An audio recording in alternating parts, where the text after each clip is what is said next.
What's up, everybody?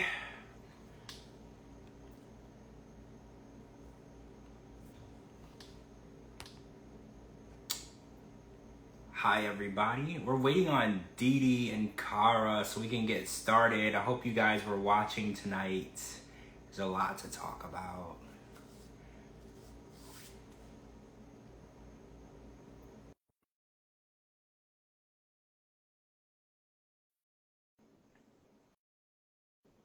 Oh, yeah. I don't want to ruin it for you. Yeah, I'm going to save the live. It'll be here afterwards so you can catch it. Hello. Hi. How are you? Oh my gosh. Traumatized. How are you? I'm good. So this episode tonight, it's crazy because we're 2 episodes in and I feel like I'm hooked, right? Like, are you shook? Like, I'm completely shook. Like, I'm obsessed. Like, this is one of the best seasons beginnings that I've seen like in a long time. You know, I've watched since the very first episode of 90 Day Fiance. So that's a lot because we've been through tons and tons of shows, but this season is just crazy. It is. It is. I don't even know where we even need to start tonight because I'm like, what?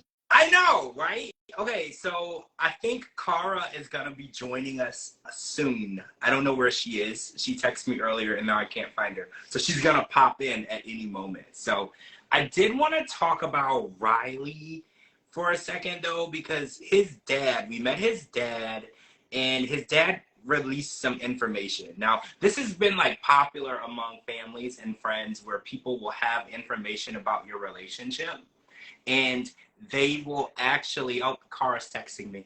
Kara, join. Okay.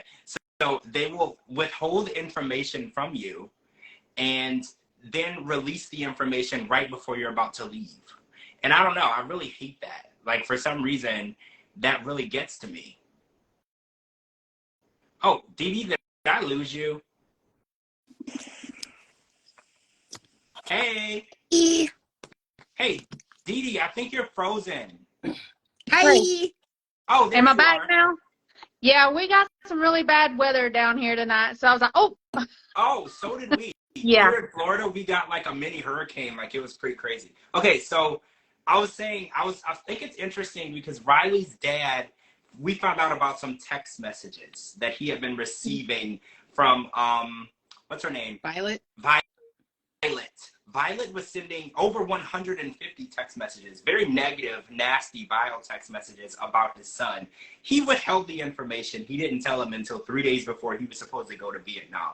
I don't like this trend that where people are withholding information that would be very helpful and useful in making a good decision. We kind of saw this on Love in Paradise with Megan and her information that she had about Juan that she should have been giving to Jessica. So how do you guys feel about Riley's dad being like, hey, just so you know, you're going to see her, this is what she's texting me, when he could have easily told Riley what was going on as it was taking place? I was mad. Why did the dad keep it? Also, how the hell did she get the dad's phone? I can't imagine talking to a love interest in another country and being like, by the way, here's my parents' phone number. Yeah, I found that weird too. Like, what reason would she have to be in communication with Riley's dad? Like, that's very odd to me. And when he said I have text messages, is it wrong that the first thing I thought was she was flirting with his dad? That's what I thought. Okay, good. That's what I was thinking too. So yeah, I was like, oh no, here we go. Yep. That's where I thought it was going. Luckily, it wasn't that, which would have been super weird and creepy.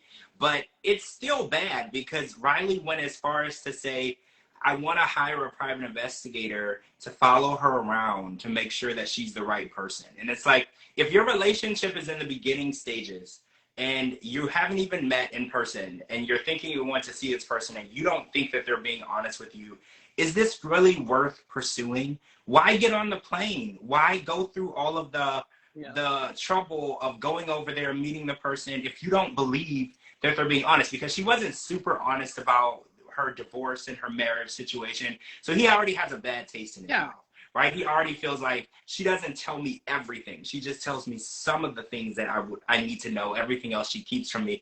I don't see the point of building anything. I think in the first episode, his best friend's wife, I think Tiffany, her name was, she was like, this is a whole red flag. Like, you don't even need to go over there. You could save yourself all the trouble.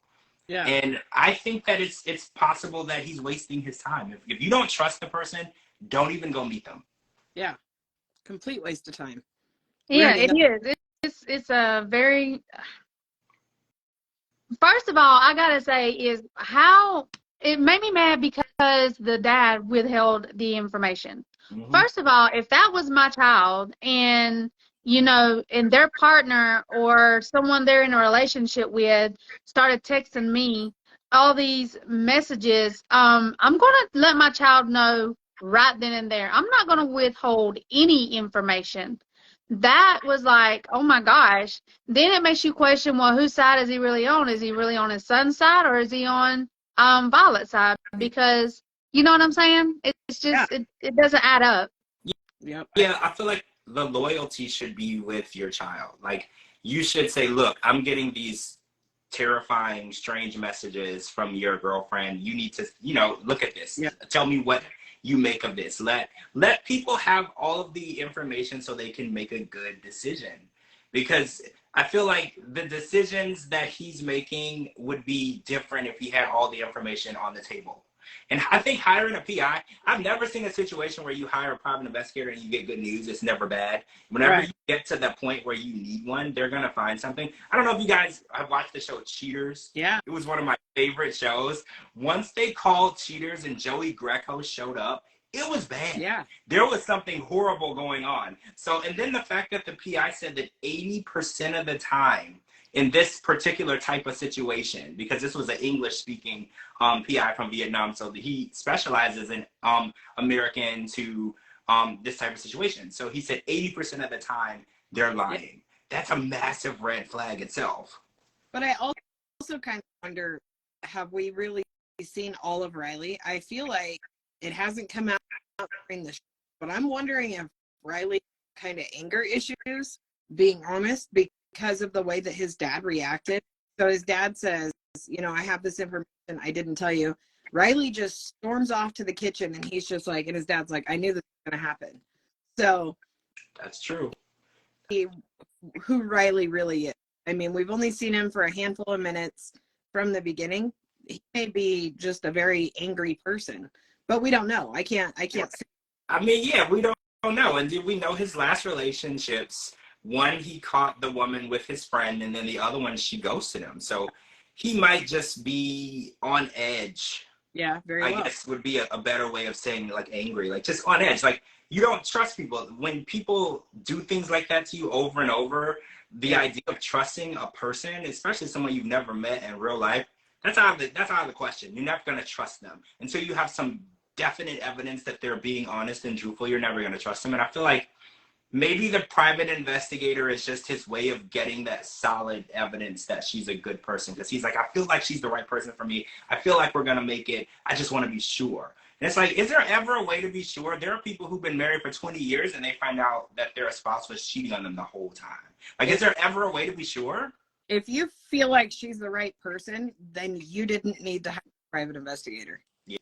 Yeah, you're right. You nailed it. You nailed it, because you're right. If you're 100% sure that this is the right person and you want to get married, you don't need a private investigator. And if you need a private investigator, you're not 100% sure. So you're 100%. Yeah. You don't even need to pursue the relationship if you have to go that far. Yeah. All right, so you just need to call it quits. So where should we go next? Because I have like a billion things to say about everything. So where should we go next? You ladies tell me where we should go next. I know once DeeDee and on Jasmine and Gina, that's gonna be its own thing. Can we do them last, please? Okay, let's do Jasmine and Gina last. Traumatized, y'all. I'm still trying to clear my mind a little bit. Me too. So I want to talk about Razvan and Amanda. Okay, so Amanda has made it to Romania and she met Razvan, and she was excited but also like conflicted. And I think that this is what we were talking about before. She has not fully processed what's gone on in her life, the loss of her husband, the transition to dating someone. It's only been 4 months. So when she physically saw him in person, it wasn't as hot and heavy. as they thought it would be. She was just like, you know, I don't need your tongue in my mouth. You know, I don't, this is a lot. And I feel like seeing it in person and seeing him in person, laying in the bed next to him is making it way more real than just talking on video call. And I feel like it's kind of hitting her like, this is a real relationship, the first real relationship after my husband passed away. And I think it's kind of making her feel guilty, which I don't think that she should feel guilty, first of all. I think the fact that it happened so fast is a reason why she's feeling that way, but she shouldn't feel guilty. Her husband, Jason, told her before he passed away, he wanted her to move on. He wanted her to be happy. But I think seeing it in real life in front of her and knowing that she's moving on, and then her kids video calling and seeing him and asking where she's going to sleep, it just made it more real. And I'm just wondering, is she ready for this? Because she traveled this far. He's ready to be in a relationship with her. I don't think she's ready to be in a real relationship with him. I think they need to stay friends the way it was. He's ready to be in a relationship with her, but he's ready to be friends with her kids. Why? First of all, asking where you're going to sleep. When my kids were 4, the only thing my kids cared about if they me. So they didn't, you know, they had no idea. If I went and stayed with a friend, where are you going to sleep? So she looked miserable the whole time. Yeah. Just absolutely. Yeah. That was a hard question. I think that the kids are getting way more inquisitive these days because, you know, I never would have asked that as a kid. But it's like these kids are way smarter. They're way more inquisitive. They pick up on things. They know things because everybody on Twitter was like, why was that the question? Like, she's in a whole nother country. You would think they would ask about the scenery, the location, what side of the street the cars are on, you know, all these different questions. But they went straight to where's the bedroom? Where are you sleeping? And it was just, it was a lot. Even for Amanda, she looked terrified to even have that conversation. It was just a lot. I think this whole trip is going to be a lot for Amanda. I think that she's in over her head. She bit off way more than the sandwich that she can actually chew. But she's there. You know, she's there. She has to deal with this head on. And I think it was good that she didn't want to be intimate or anything on the first night. Because if she did anything, she wasn't going to be ready. And it wasn't going to be enjoyable for her at all. You know they did. You know they did. So you think that they did? Spilled the beans. They've already spilled the beans. Next week, they're going to be talking about it. I tweeted it. Like, because they were he was talking about that they were supposed to cuddle, but she was so horny that she started sucking on his neck. I mean, I'm like, wait, ew. That was on the first night? Yes. They're going to be talking about it next week. It was on the previews. Yes. I tweeted it. I can't wait for Anna. Come on now. Well, I mean, first of all, what kind of conversations is she having in front of her children? For her children to be asking, especially her little 4, he's what, 4 years old? To be asking these kind of questions. What kind of conversations is she having in front of them children? And second of all, whenever she got there, you could just tell that, I mean, she didn't even want to be there. I think she was excited or maybe liked the idea, but once she got there, with her seeing that it was really happening, that guilt started you know, coming on her. I mean, who wouldn't? I mean, her husband wasn't even, hadn't even passed away a half a year. She was already looking for someone else. She's been in a relationship for 4 months. Her husband's barely been passed for a year. I mean, heck yeah. I mean, who wouldn't have kind of guilt? That's way too soon. I mean, the dirt's still fresh, in my opinion. I agree. It's very fast, and I think that if this relationship was to work, she would have to do the work, you know, of processing the end of that relationship and the loss. Because until you process the loss, you know, you can pretend and go on like things are okay, but it eventually hits you. And I think we could see it in her face on that FaceTime call with her kids, and she kind of looked like she wanted to cry. I think it was setting in, you know, this is really happening. My husband is really gone. I'm really in a relationship with somebody else, and I don't think that any of these things should be happening right now. I feel like that's that. She hasn't even given her children the opportunity to grieve or to even acknowledge, you know, what's really happened to their dad, you know, and then she's all of a sudden bringing another man into the picture. He's already talking to him. Who does that? I mean, if that was me, I would have to be in a relationship, I think at least a year, at least, before I would even let my children know anything about him, because you don't never know what's going to happen. Yeah, exactly. She's moving way too fast. Like I said last episode, you know, with her leaving the country, those kids are probably, I mean, they seem okay when they're on video chat and everything. They seem happy, but the thought of, you know, dad and didn't come back and now mom's leaving, they've got to be just so confused. I mean, the fact that they can call her is great, but also something he's trying, he had to point out his TikTok stuff. Every once in a while, TLC puts someone's TikTok on there with their like TikToks. So he had like 3 videos put on there.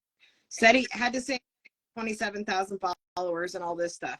But then he turns around when she gets, and he makes the comment, "Oh, I'm so excited. My heart's 100 beats per minute." Does he know how the human heart works? So your heart's beating normal for somebody you're so excited to meet? Like, I just can't. He's killing me. But when he said, "I'm ready to be friends with their kids." Yeah. But I caught that too, because I was like, you're 26. They don't have friends your age. They need a stepdad or aunts and uncles. You know, friends don't come in your age. They come much younger and they go to school with them. Yep. But, so let's talk about the TikTok that he was filming in the middle of the city where he was taking off his shirt. So what is happening? Like, that is definitely not TikTok. Is that what's going on TikTok? Because I don't know. He had 127,000 followers, so I wanted to see if he was lying on there, and he's got almost 140,000 now. So, whoa, that's a lot. Okay, I mean, maybe that is what people are watching on TikTok. I thought that was more OnlyFans content. I watch dogs, cats, and goats, so that's what you'll see on my TikTok. I mean, he said that he gets tips. Okay, so somebody online said he strips online on TikTok or lives or whatever and gets tips. Isn't that like the equivalent of like an online stripper? That's what somebody said online. Is that like the equivalent of like an online stripper? That makes sense, because he said he wasn't going down another button until they started sending gifts. Right. That makes So basically, he's just like a, you know, what do you call those? Like a, well, for men, it's just a male stripper, I think is what they call it. Exotic dancer. You're not supposed to use the word stripper, I think. It's exotic dancer or entertainer. Yeah. I apologize if I offended anyone. You're not supposed to use that word anymore. But he gets tips, and he goes online, and he does these things or whatever, and he asks people to give him money. And people on Twitter were like, well, that just kind of makes him a stripper, but just like, I said it again, an entertainer, but like online, which, you know, is basically the same thing as in an actual club, because no one can touch you or anything. So it's the same thing. It's just a visual thing. But the only difference is TikToks have, so he can't go nude. So all he can do is show his abs. I mean, big deal. You can see that anywhere. I can go to Rishi's old Instagram and see that. That's true. That's true. Rishi is definitely another person who is against shirts. Yeah. We have definitely seen that. Because I think I tweeted earlier tonight, I was like, can somebody get a scene where Razan is... Oh, hi, Scott. How you doing? Sir, listen, I'm not getting any money. I don't get it. I hear it. Start throwing money. I'll start. Gifts, he'll take down another button. Come on, bring the money. I need money. Go. Guys, tip Scott. Scott is dancing for tips. I can't deal with y'all tonight, I swear. Okay. I'm like negative. I'm like hoping somebody throw me like a quarter. You know what I mean? Just the tip, Scott. Oh my goodness. I can't deal with you guys tonight. Stay on here because I'll get in trouble. I'm not supposed to go live. But the only way around it, I would say, you guys can just talk to Allie and I'll just listen. How about that? Hi, Allie. Allie, go live. Hi, Allie. All right, guys. Always fun. I'm watching Match Me Abroad. Oh my God, I love that show. Yeah. I'm obsessed. So, all right, listen, guys, I gotta get off before I get in trouble. All right. So you guys are still Team Scotty? We're still Team Scotty. We're hoping that you still can find love before the end of the season. Four more episodes.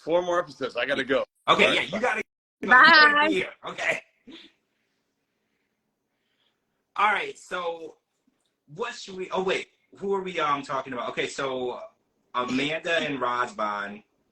Let's move Okay. on, right? Let's move on. Let's talk about somebody else. Before we move on, he Okay. said something that flew up a big red flag to me. Okay.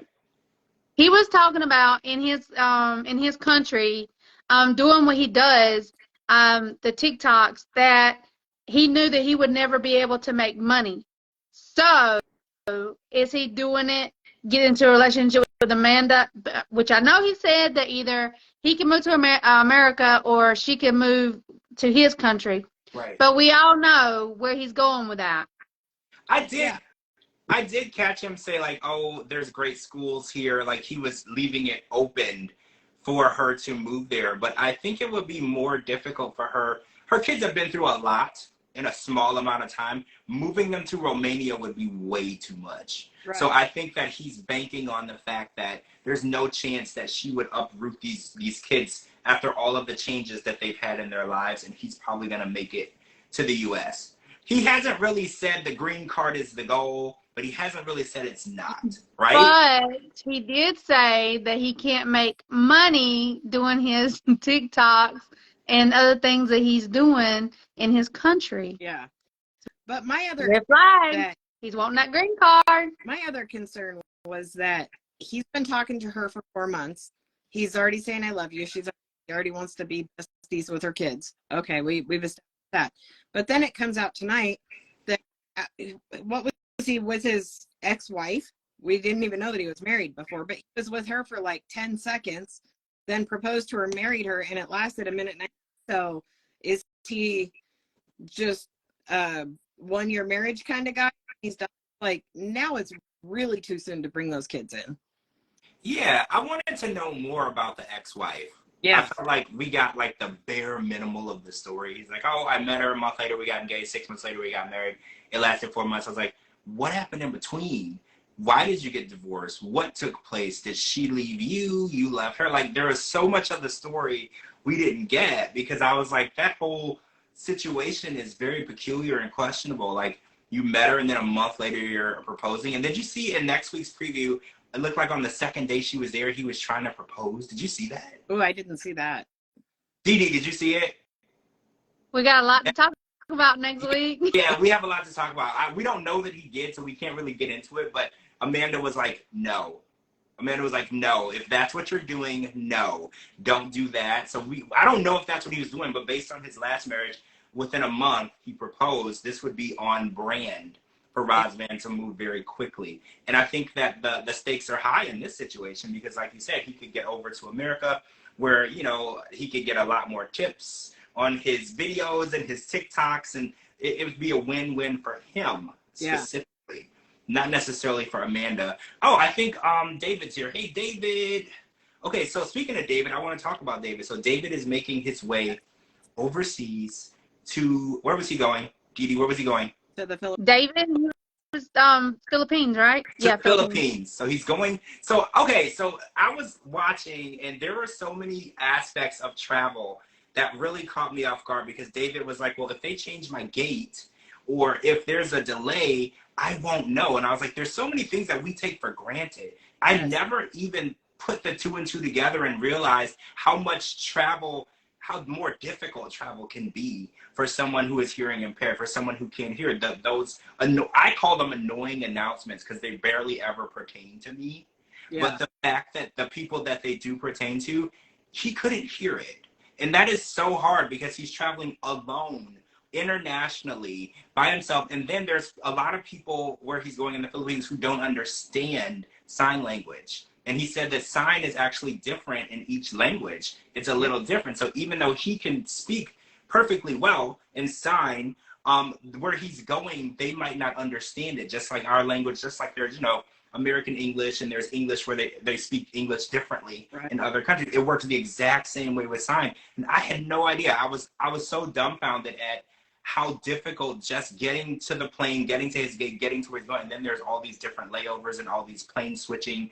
There's so much. So I was so worried. And I really wish Carlos would have jumped on with him and escorted him, because I was like, I really just want someone to go with David, because I'm super worried that he's all alone and there's nobody there to help. If he really needs help, there might not be someone who knows sign that could point him in the right direction. So I was just so taken back, and it made me really realize how much we were taken for granted in our everyday lives. Yeah. Yeah, that's South Korea. Like, that's yeah. place entirely different. What a good friend, though. I felt like his friend was so sweet and so caring. I wanted him to go with him too, and that's kind of where I thought it was going to go. I was hoping, but man, I hope this works for him. Me too. Yeah, me too. I love that Carlos was like, if this doesn't work out, I'm gonna come and get you. Because I was like, Carlos, call me. I got my passport. I'll come too. Like, we can go get David. If things don't work out, he needs somebody to come get him. We will come and get you. Don't worry about that. I do want this to work, though. So we met Sheila and her parents and her son. So I want to get some raw reactions because Sheila's dad made a comment about when he gets here, is he going to help repair your house? And we saw her house. Her house looked, it needs a lot of help. Like, there was a typhoon and there was a fire, and she's doing the best that she can. But I didn't really particularly like the dad asking, as soon as he gets here, is he going to pay to have your house repaired? I just didn't like the direction that conversation was going. Yeah. Like, can he get there, meet you, have dinner, get to know the family first? I didn't really like that direction of it. So how did you guys feel about the interaction with Sheila and her family? I was sad. I was sad that was the reaction. Like, I mean, I really hope out, but when he gets there, is that going to be the first thing the dad wants to know? Is that what how is he going to ask him? David just going to walk up and he's going to go, this money, money, money.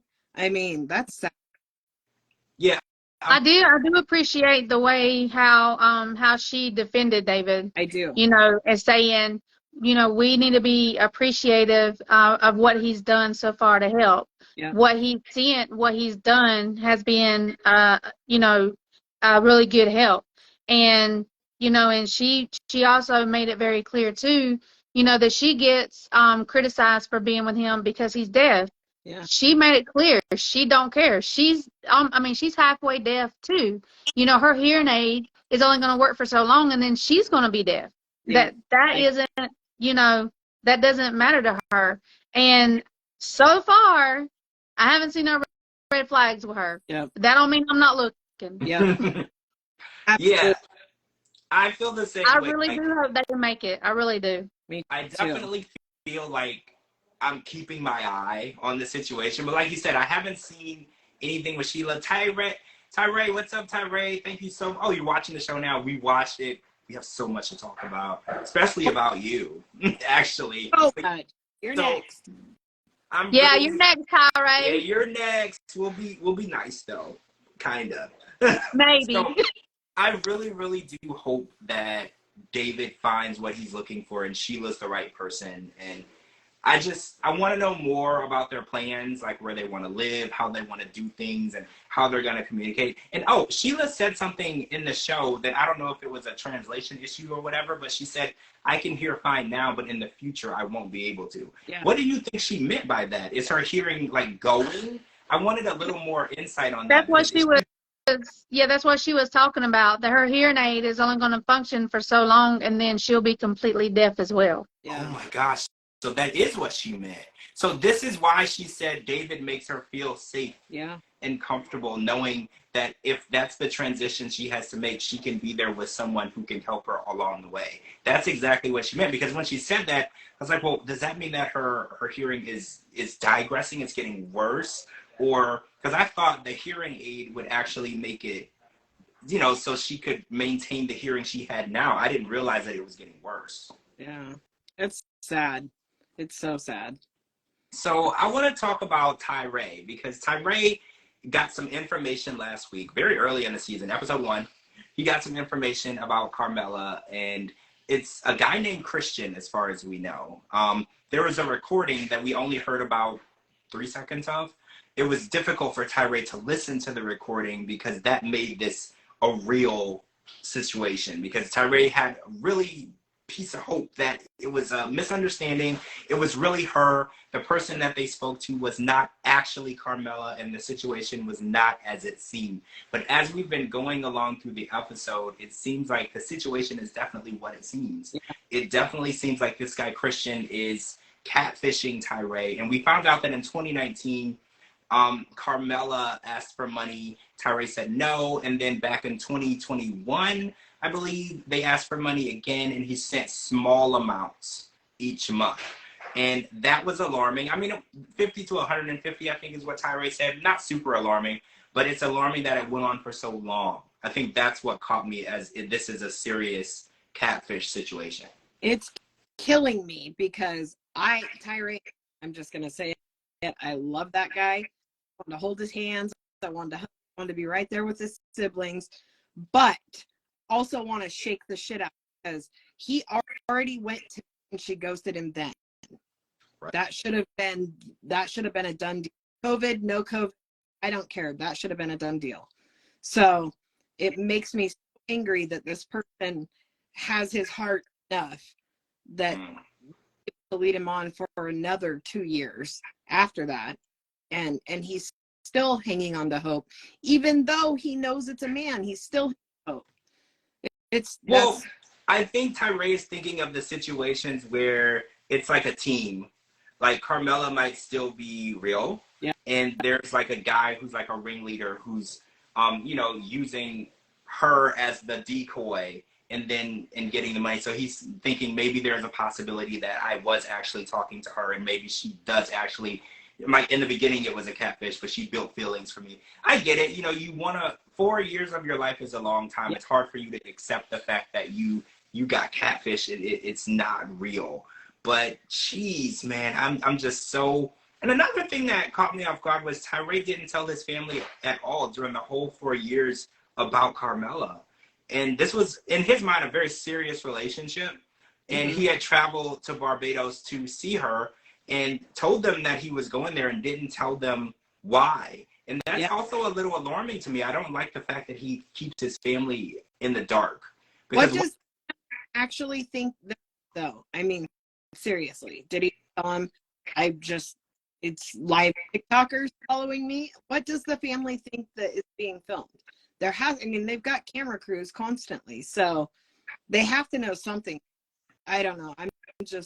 I'm so lost on all of it. I know this whole situation, and he said that he's watched catfish and he knows that he should have saw the signs and he should have realized what was going on, but he still let it happen. And then, like you said, after the meeting where he got stood up.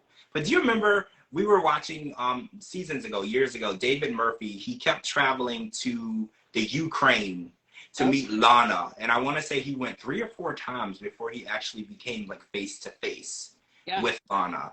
And he wouldn't let it go. And we were like, oh my God, David, this is not a real person. Let it go, let it go. And then to everyone's astonishment, Lana walks into this cafe and she actually meets him.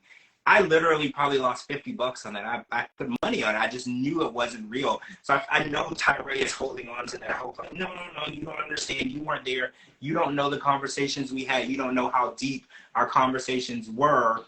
So he's holding on to the hope. And I don't blame anybody. Hope, you got to hold on to hope. That's what keeps us all motivated and going in this world. You got to hold on to any piece of hope that you can. I'm just really hurt that somebody would do this to Tyray, because I feel like Tyray would give you the last $20 in his wallet, like if you asked. So the fact that someone took advantage of him to this point is just vile. It's so evil and so vile. And I really do hope Tyray gets the chance to confront this person. I think we saw a preview further into the season where he was waiting to meet the person. I want them to show up. Man, I want them to show up. I'm ready to go over there and meet the person myself. I am so pissed off. I hope now that we're months past, I hope that someone has seen him, swooped him up, shown him what love is, given him everything he needs. I hope somebody has done that. Captured his heart, patted it in bubble wrap, all that good stuff. And I hope Christian gets his ass kicked. Plain and simple. Pay back every penny you took. Yep. So wrong. I wish there were laws against catfish, and I wish that you could criminally convict people for this. I hate seeing this happen to people. And it's not just like hurting someone is emotional abuse. Yeah. You're emotionally abusing this person. You're hurting them to an extent where it could take years for them to be able to come out of this distress. Like, it's putting people through things that no one is ever equipped to go through. Like, no one is equipped to go through that type of emotional abuse. For someone to say, I love you, to talk to you every day for hours and hours. And that's another thing. This Christian person had time to hold a conversation with him for hours and hours a day. Yeah. Because at first I was like, well, maybe this is like an ongoing scam. He uses pictures. There's more than one person. He's catfishing all these people. But how would he have time to talk to Tyree every day for hours a day? That's why I think Tyree is like, this has to be something more, right? But that's his job. That's his actual job. And I'm sure Tyree... That's what scammers do. They have Tyree, multiple screens in front of them. yeah, So Tyree's not the only one. He's probably got 50 other Americans that think that he's a she and is doing the same thing. So even though Tyree's only spending $50 to $100 a month, if you have 10 or 20 people doing that, they're earning a great living over there. yeah. Oh, Roz, I mean, they're even starting doing the tweet now saying, I don't know if you've seen it on Twitter, that everybody's saying that they think that Tyree is getting scammed by the Williams, just like Yolanda. Yep. They think it's the Williams. Oh, that really? You didn't see that on Twitter? I didn't see that one. Yes, I did. I seen that on Twitter. Yeah. I mean, but I get the emotional attachment. You know, it's been 4 years. I get the emotional attachment, because if you listen to what Tyree said whenever the season first started, you know, it's always been hard for him to find someone that would even take him serious, because him being overweight and, you know, other things that, you know, in his life as well. You know, he has to take care of his mom. You know, he has to put his mom first, which he needs to, especially with her being sick. Yep. And then Camilla was the only one that he had that he could actually talk to, that he could vent to. Yep. So he got emotionally attached. Yeah. And see, that's what, you know, from what I've never been scammed before, but seeing everyone, you know, on social media that has been scammed, that's what the scammers want. They want to think that you're talking to this special person, and then that's when they start slowly, you know, getting in, asking you for money and trying to make it look like this relationship is real, when all along this is a scam. Yeah. I get it. 4 years, I mean, he's emotionally attached. He's not going to give up on it. And I hope, you know, when he does go over there, when we see that part where he does go over there, I hope she does walk in. Yep. I do too. I'm not Tyree. I mean, you never know. We all thought Lana. Yeah. We all I thought know, Lana we wasn't real. So, and she was real. So, 90 Day Fiancé, there's no telling. She was still scamming David, though. She was still scamming him all the way, but she did show up. Yeah. Oh yeah. Yeah, but at least she did show up. Yep, exactly. Yeah, at least she showed up, and he got to ask her the questions that he needed to ask, but it never turned into anything. But I want to find somebody for Tyree, so that's going to be our next test. We're going to find somebody for Tyree. We're going to fix all this. We're going to fix this. We're not therapists for Tyree. We're going to fix all this. Yes, we are. So, who else was there? Because I know Gino and Jasmine are last. Who else? Are we missing anyone? No, but next week it looks like we have a couple of new couples. Yeah, I saw that. I'm excited. There's like, I think 8 couples all together this season, which I think is the most we've ever gotten on them before the 90 days. So I don't know if that means that some people aren't going to make it through the whole season and they're going to break up early. I don't know how this is going to work, but it's typically 6. So I'm interested in knowing what's going on with that, because this new girl that we're meeting next week, I'm all excited. I'm all excited for her story. And the few seconds of it that I saw, I was hooked. But I told you, this whole season has had me hooked. Like, from the very first episode when we found out that Carmela was not who she was at, it was just, they had me hooked. Like, I couldn't even get off the couch to refill my drink. I needed to know what was going to happen. Yeah. So, Jasmine has traumatized us. Are you ready? Explaining Yes. to us how butt plugs work. This was how her scene started. She was like, "Oh, guys, this is what you need to do when you're going to be doing this type of sex, you're going to use these butt plugs. And she literally gave us an explanation of how it works, as if we didn't know. I mean, we knew, but we didn't care. But we knew, and she feels that she needs to try anything to fix her sex life with Gino. Gino has made it clear, though, the reason why he doesn't want to have sex is because they fight all the time and her excessive spending. And we saw the $3,000 a month apartment that she is sharing the building with her ex, which Gino doesn't know about, and her excessive spending, and they fight all the time.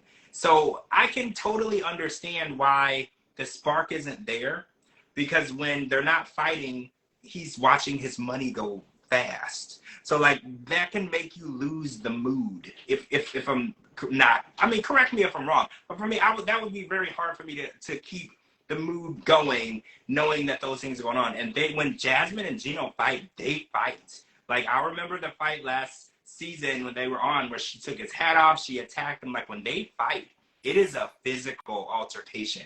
So I can understand how he feels that way. So raw reactions on Jasmine's idea. First of all, last week she had her hunana tightened. That was the first phase of fix our sex life. And then phase 2 is the back door option. So what do you ladies think of Jasmine's way of fixing her sex life? Raw reactions, wrong answers only.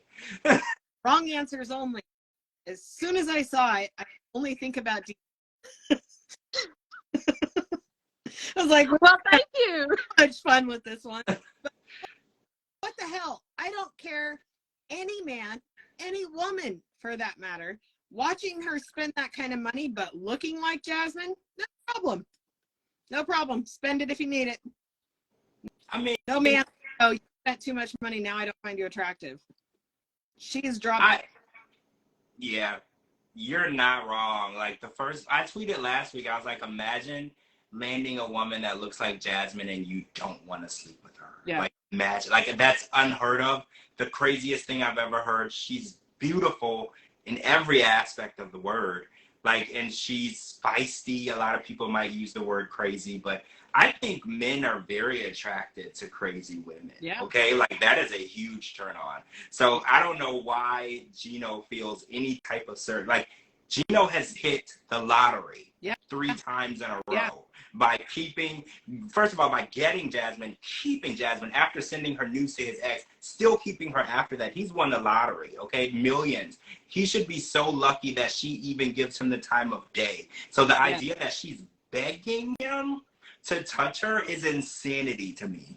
Yes, I agree. I'm completely dumbfounded.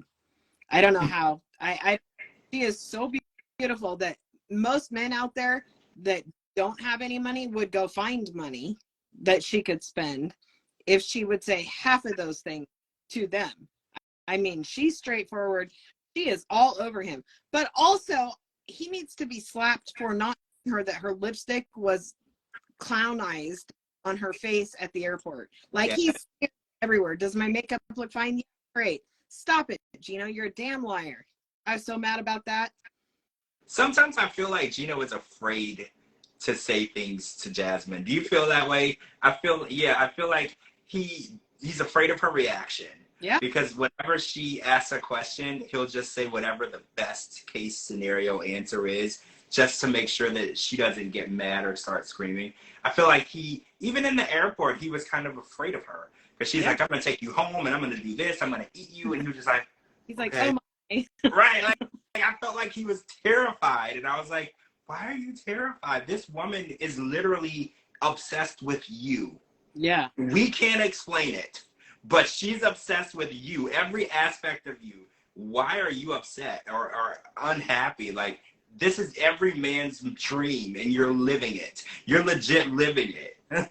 But, you know, I have to think about how to say this nicely. There are so many men out there in America who are single, good looking, and I see Gino probably has money, but probably not like oozing pores. But there is a million other men she could choose, and she has chosen him. Like, he needs to wake up. Yeah. Like, yesterday. You're right. She could pick anybody. She could have her pickings of anybody. Money, no money, attractive, not attractive. She could just pick. Yep. And she stuck it out with him because most women would have ended it when he sent her naked pictures to his ex to brag. Yep. That would have been the end of it, yep. because then the ex was sending it to other people. You know, like that would have literally been the end of the relationship, and she's still with him. So it's clear she loves him. And like yep. you said, Gino doesn't have all the money in the world. Okay? He don't have all the money in the world. He might have some, but he doesn't have all the money in the world. She could easily get somebody who has way more money, right? Like, it's not even about money for her. Oh, let's talk about what she said about the will. She said when she was out with her friends, she was like, well, I'm planning on getting a green card, moving over there. And before that happens, because, you know, this process takes years, she was like, I need him to change his will. So God forbid, in case something happens to him before that process happens, I get everything that he has. How do you guys feel about that statement? Because, you know, Gino's family thinks that she should sign a prenuptial agreement, which she already said there ain't no way she signed no prenuptial agreement. And I kind of think that asking someone coming from another country to sign one isn't right, because they're leaving behind everything that they've ever had and known to come to America. So saying, come over here so I can leave you high and dry, I don't agree with anyway. Yeah. But I want to know how you guys feel, first of all, about the will. I disagree. You do? I do. Okay, I want to hear it. Me too. Well, first of all, if let's go back to last season. Okay. Especially on the tell-all. Okay. Jasmine said in front of Gino's family and to all the tell-all that when she came over here to the United States, and if Gino messed up, she was kicking him out of the house and taking everything he owned. Yeah. She did. I agree with her. That's why I say prenup. Then whenever she's talking about today, whenever, you know, on tonight's episode, she's talking about that she has to do a will, or they need to do a will where he leaves everything to her. Prenup. Pre-freaking nup. As soon as, yes, prenup. But wait, you realize that she can't even work when she gets here. So, like, what she was saying was when she gets here, before the process is done, if something was to happen, she would need that because she would be homeless. Yes. Because she couldn't even work. She would have to be either deported or apply for an extension, and she still couldn't work. But she don't want his family to have anything. She wants to take everything from his family. I get it to where maybe, you know, he, you know, maybe leave her the house, or, you know, make sure she's okay until she could get on her feet. But she's wanting to leave his family with nothing. Nothing. Only if he's dead. That's in the will. She just doesn't want to sign a prenup. So if he messes up. Prenup. They need a prenup. They need a prenup. I disagree.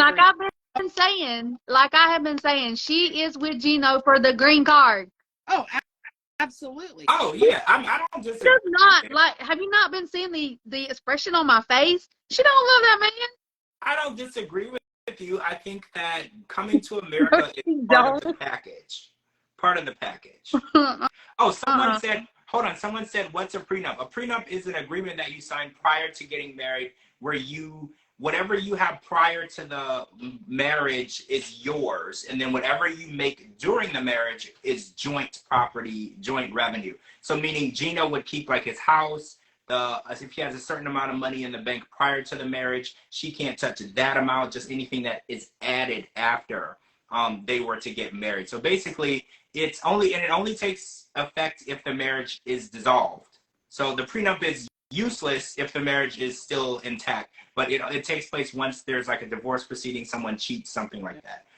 I'm just interested in knowing that you believe she should come over here and just hope that things work out, even though she's not allowed to work. She's leaving behind everything, her revenue, her income, her education, because she was a teacher back in Panama, and you think that it's not Gino's responsibility to leave her anything. And Gino cost her that job. She had that job. Now, I'm not saying what Gino did, it was right. I'm not saying that. I'm not saying that at all. What Gino did was very wrong, and she needed to whoop his butt. I mean, she took it a whole lot. I mean, even though she got as mad as she did, she still took it a whole lot better than I would have. Is what I'm saying is she's wanting to come over here and take ownership of something that Gino had before she even became in the picture, is what I'm saying. Okay. They need to make something where whenever they get married, if something happens to Gino while they're still married, whatever they made together from the time she got here and they got married, why does she want to take everything from Gino? She didn't work for that. That's what I'm talking about. But that was kind of, I took that from her saying, I mean, she's already trying to make it better. So I want him to a will right now. He's only 53. Like, you're acting like he's 3 and he's got 1 foot in the ground. Come on, he's 53. So you're not even married yet. So. Exactly. And why? I mean, I understand everybody needs a will. Yes. Especially these days. Everybody needs a will because you don't never know from one day to the next. You know what I'm saying?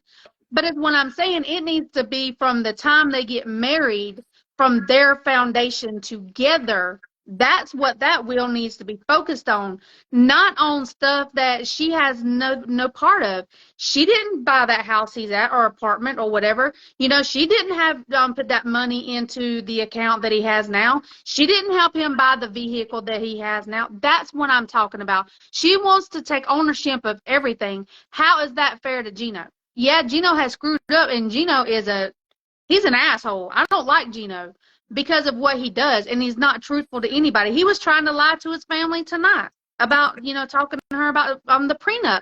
He lies all the time. He is an habitual liar. But at the end of the day, he worked for what he has now. She didn't have any hands in it, is what I'm saying. They need to make the will from their foundation whenever they get married forward, is what I'm saying.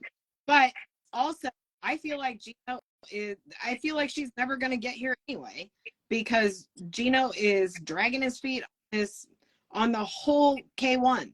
I feel like even applied, he even insinuated that she's never seen any kind of paperwork or anything. Did it apply? I know the answer to that, but I don't want to talk about that because don't tell us, George. It has. I don't want to talk about that. So I feel like Gino's dragging his feet, and I don't know. I mean, I feel like she's going to end up over here, but I feel like it's going to end on. I don't feel like it's going to end on bad terms. I don't feel like it's going to end, but I feel like it's going to be tumultuous the entire. So you're thinking of like a Colt and Larissa. Yes. It's gonna happen, but it's not gonna be pretty. Yeah. I think I see what I get it. 100%. Like Larissa wanted to take everything Colt had. It's exactly, that's exactly the vibe. When you were explaining it, that was the vibes that I got, because Larissa was like, kick your mom out of the house. It's my house. It's my car. This is mine. I'm the queen of this place, And I was like, I'm getting that vibe. So I feel like it's like Colt and Larissa. You take ownership of something you didn't work for, you didn't pay for. How can you take ownership of that? That's true. And that was like, I was like, could not believe what I was listening to. Like, okay, if I were to marry someone, say I were to marry someone who had, houses or cars or a business or whatever before I came into the picture, I would tell him I want to sign a prenup. Because if I'm going into a marriage or if I'm going into a relationship with someone that has stuff before I came into the picture, I want them to know if I'm in it because I really want to be with them, I would say yes. Before we get married, let's do a prenup. But because I don't want what you had before me. Right. But if you were in another country, you wouldn't want any form of security if you knew you were going somewhere that you couldn't work, had nothing, I would want something from when we got married, our foundation that we built together. Yeah, sort but of you're like leaving your Bilal and his wife. What she's doing from what they're doing, the foundation that they're building forward. Because everybody thought that she wanted, that's why she didn't want to sign a prenup. But she didn't even have any kids. She didn't have kids prior to him. Right. So yeah. But it's what I'm saying. If you didn't work for it, maybe I have different thoughts. I don't know, but Gino cost her job, so he cost her income. He's asking her to move to a different country and leave her kids and her family, but mainly her kids. I think she's entitled to something when she gets here. You got to walk around arm in arm with that guy and look like you're happy. You deserve something, like a freaking trophy. I just felt like when she gets here, even after they get married, there's like a period of a year to 2 years where she can't work. So I just thought it would be nice for her to be secure in knowing, even if they get married, he cheats on her, something happens, she's secure, or he passes, whatever. She's secure where she is. She's just not high and dry. Right. That was my thought. I didn't think that she was like trying to take everything from him. Because like you said, he's only 53. I don't think that his life is anywhere close to being anywhere near that. I just think that she needs to know that leaving her country, leaving her kids, leaving everything, there's a sense of security. And I think everybody needs that. Like, you wouldn't go to I would never go to another country and just hope that the person that I'm going to see likes me next month and I'm not going to be homeless after that if we get into a fight. Like, I just want to know, because I can't work over there. Because, in America, if something doesn't work out, you just go apply for your own apartment and you go and move on. But it's not that easy for Jasmine, because she can't apply for an apartment because she can't work. Right. She can't have anything legally that she would be in charge to pay for, because she wouldn't even have a social security number yet. Right. So I don't know. I look at it differently, but I understand your point of view, because all of Gino's accomplishments and all the money he has, the home that he has, the car he has, that could be left to his family. I do understand that. And his family has been there way longer than Jasmine. So I see both sides of the story. Right. But the thing I learned about was the family. I don't know which one. I don't know who she was. Cousin something said it, that you still have kids, right? Gino? Okay, Gino's 53. Jasmine already had, to my recollection, that's not anything I remember talking about, having children. So, I mean, is that... She's on birth control because she don't want children. Yeah. That was talked about last season. Yeah. The bomb that's dropped this season, is that where they're going with it? Because she said you still want to have kids. Well, yeah, I noticed that too, which is interesting. I mean, she's only 35. It's not unheard of.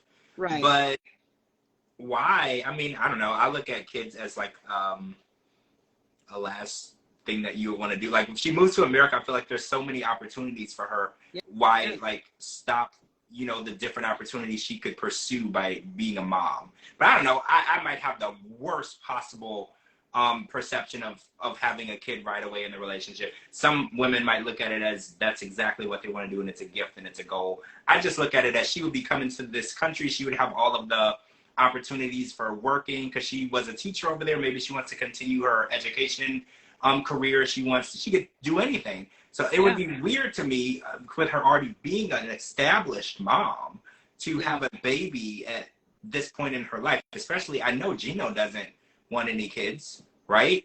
But that's what I'm saying. Tonight on the episode, whoever the girl was, I don't know if it was his sister or his cousin or who she was, they sat down at the dinner table and she said, "You still want kids, right?" So he's like, "Yeah." So that just seems weird to me, that he wants kids, but it all seems weird to me. Something's got to be bad about that. Good night. Thanks for watching. So yeah, someone said, does she do OnlyFans? She does OnlyFans now, but she was a teacher before that.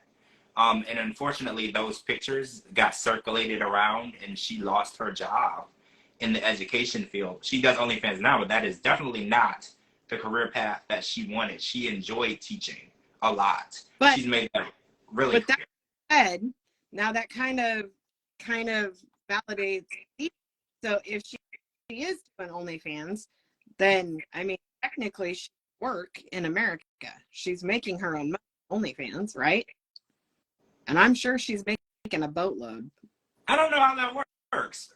Can you make money online if you're based in America? Because you're not supposed to work. Well, I'm sure she get based out of Panama. I mean, if I couldn't work somewhere, I'd keep all of my in the U.S. and be like, "Hey, Mom, You know, I need you to get into my account. Send me the $30,000 paid this month from, you know, my account. I feel like that's some sort of crime. I don't. Not saying that it can't be done. I mean, yeah, that's true. Yes, true. Just because it's a crime doesn't mean you can't do it. If it was, that's the whole point of it being a crime, I think, because people have done it and got caught. That's the whole point. Her being on OnlyFans, she probably makes a pretty penny. So Gino might be better off signing a prenup. Well, Jasmine might be better off signing a prenup so she can keep whatever she's made. See, that's interesting because she wants Gino to pay for the hotel, and she wants Gino to pay for, not the hotel, the $3,000 apartment, and the apartment she had prior to that was really expensive. If she's making all of this money, why does she want Gino to pay for everything? Or do you guys agree with that? Do you think it's fair because she's waiting to come to America that she shouldn't have to pay any of her expenses in Panama? Do you guys think that's fair? I think she should be paying her own shit until she gets to America.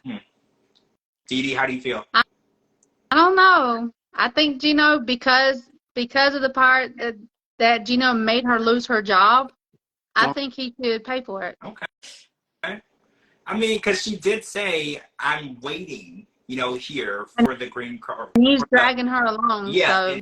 and he's the one that's like, okay, I filed it, okay. And like you said, we don't know if he filed it or not. So maybe it is fair that he's paying for everything because he might be the one that is making the process take longer than it should. I retract what I just said. I do kind of feel like he should have to pay for everything because he cost her job. I don't feel like he should have had to pay for everything up to that point, which we know he was. Mm-hmm. But up to that point, once she lost her job because of him, absolutely should have been taking care of her.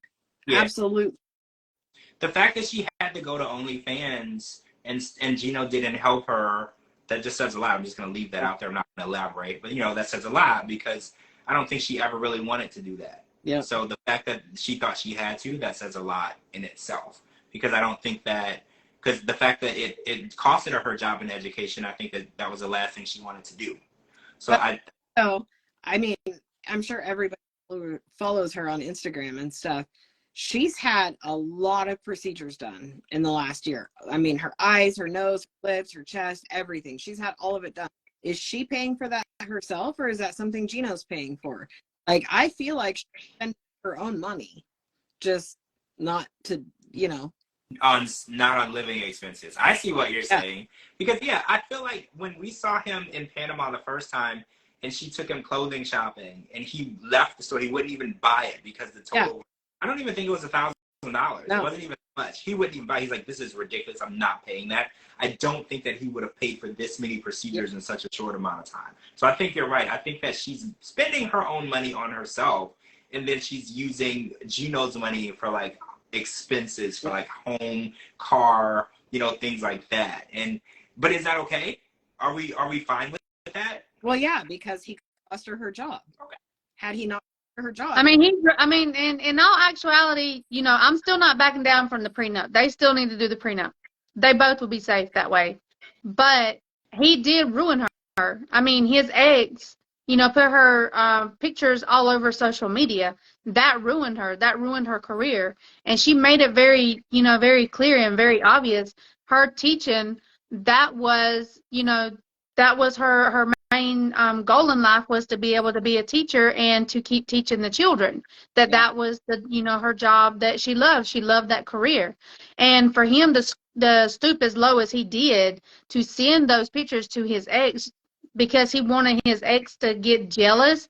I mean, come on. What person in their right mind would send anybody, I don't care who it is, anybody, pictures of your partner, whether it's a man or a woman, nudes?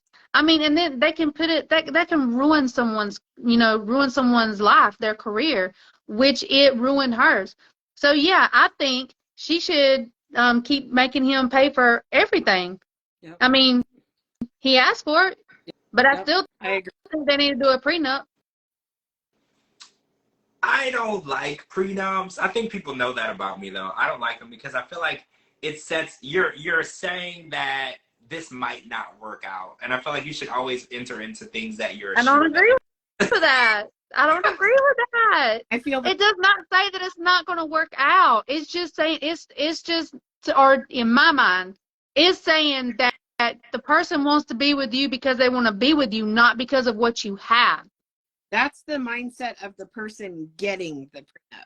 The mindset of the person needing to sign it is they don't trust me. Yeah.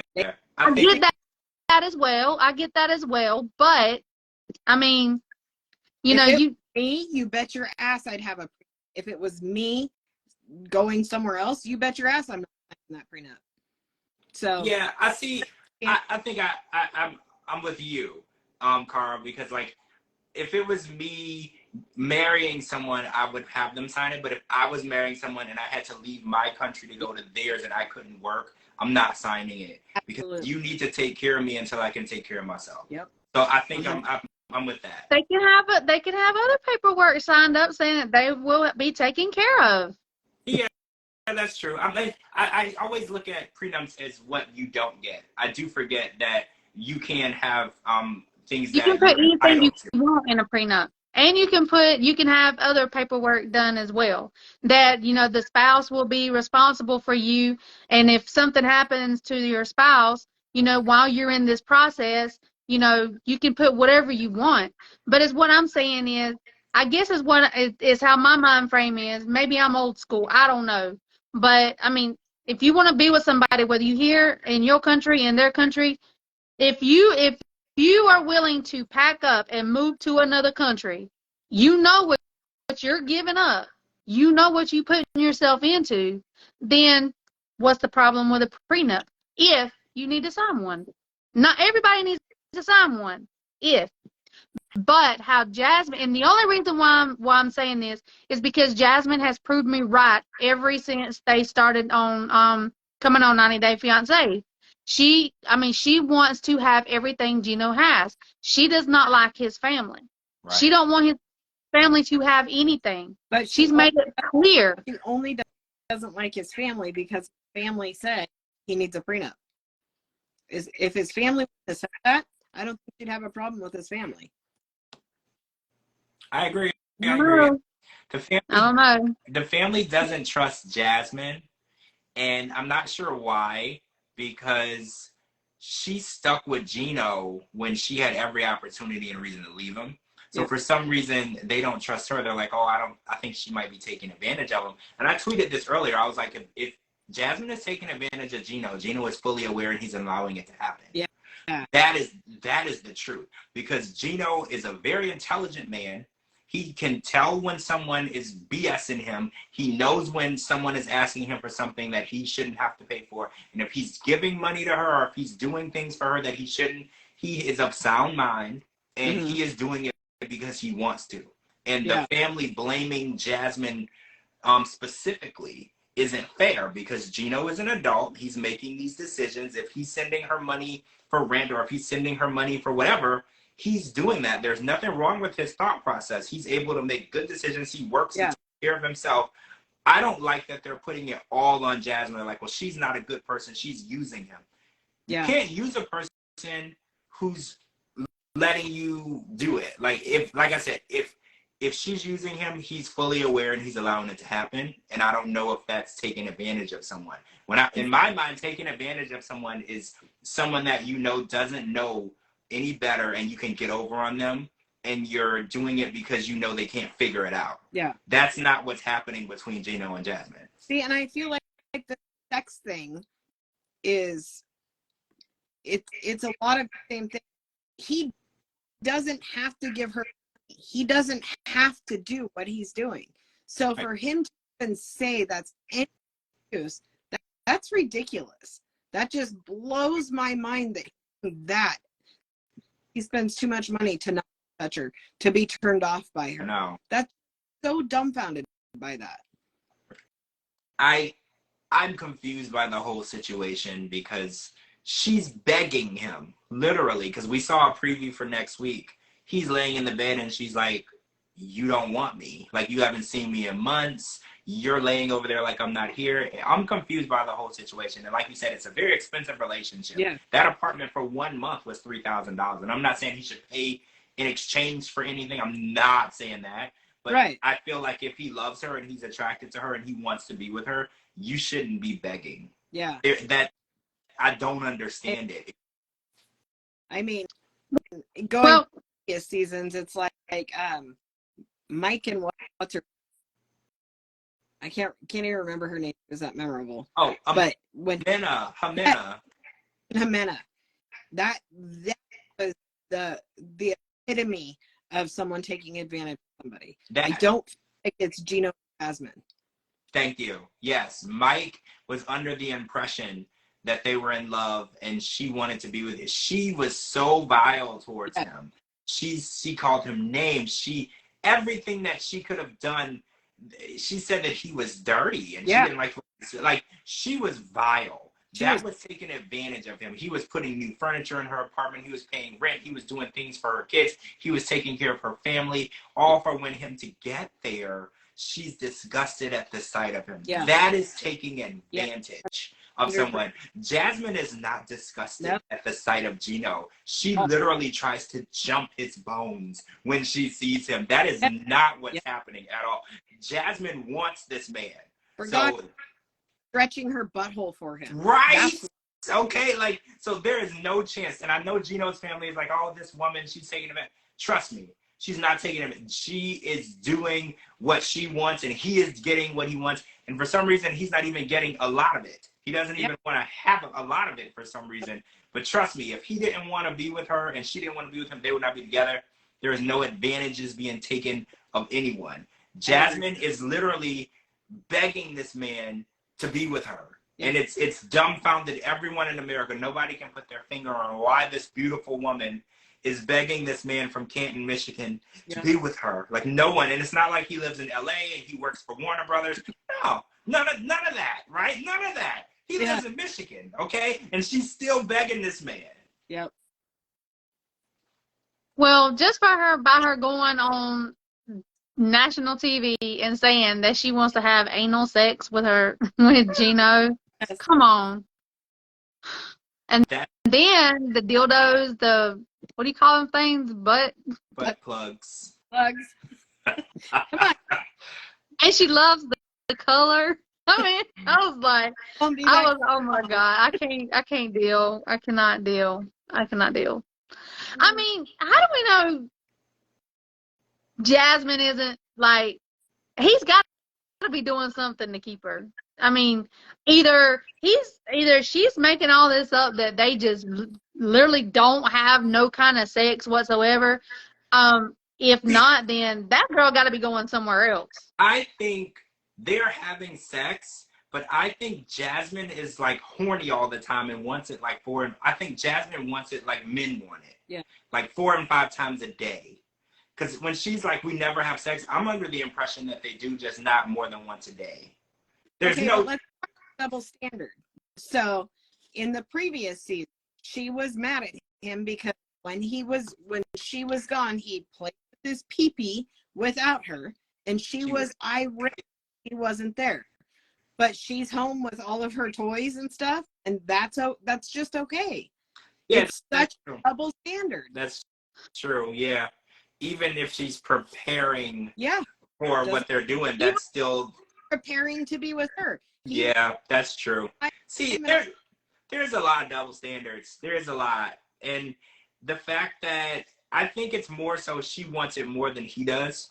Yes. And I think it's the age difference, because I think men reach their peak younger, women reach their peak around her age, right? Yep. Around 35. So I feel like he's slowing down, she's picking up. Yep. It's not so much that he's not attracted to her, but in her mind, she's like, I've done all this, to look like this. Why wouldn't you be attracted to me, Yep. I agree. Makes her feel. Maybe he needs a little blue pill. I don't know. Yeah. To keep up with her. He brought some on the one season. Remember, he brought some. He said he didn't need them. He said he didn't need it, but according to Jasmine, he does, because it's floppy, remember?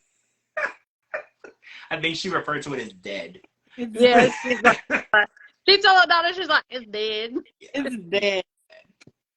All right, so that was this episode. We're only on the second episode. That's how crazy this season has been. We haven't even met everybody. Yeah, I feel like through at least.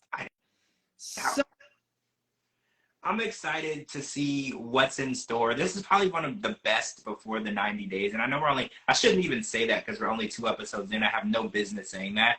But just in these 2 episodes so far, I think that we've surpassed the last season, at least. Like, I feel like it's just wild. What we're seeing is... Also, I want to say that I just freaking love you. Your comments are cracking me up. Who? Oh, Donna? She is killing me. She's got me rolling tonight. I know, right? I feel like we need to hire her to write what we say because she is on a roll tonight. Like, I feel like we need her as a writer. Like, that's what I should be saying. Fired up again. I can't see comments on my side. Every once in a while, I'll see one. I haven't really seen anything tonight. That's weird. It's like probably because we got bad weather, so my internet's messing up. That's probably one. So yeah. But usually I see them, but I'm not really seeing anything. Her most recent is it's like Gabe's. It's rigid but not hard, and she's not wrong. I don't know. Isabel said Gabe's is working fine, so. Yeah, she said. No and more. According to Jasmine, Gino's is dead. Gino's is working just fine for Gino. All right, so we'll be back tomorrow for Love in Paradise because there's a lot going on, and we're gonna see tomorrow. Matthew is going to tell Anna the bad news about her visa process, how long it's gonna take for her to get to America. So I can't wait. But thank you to my co-hosts Kara and DeeDee for joining me. This has been Before the 90 Days. Episode 2 podcast recap. I'm George Mossey. Make sure you follow me at George Mossey on all platforms. This will be posted on all podcast platforms as well. Please follow my co-hosts Kara and DeeDee. I will post their links here as well. Oh, and we'll save this video for anyone who hadn't watched the show yet. I saw a few people say they'll watch it later. Thank you guys for joining us. We'll talk to all of you guys really soon. Bye. Bye.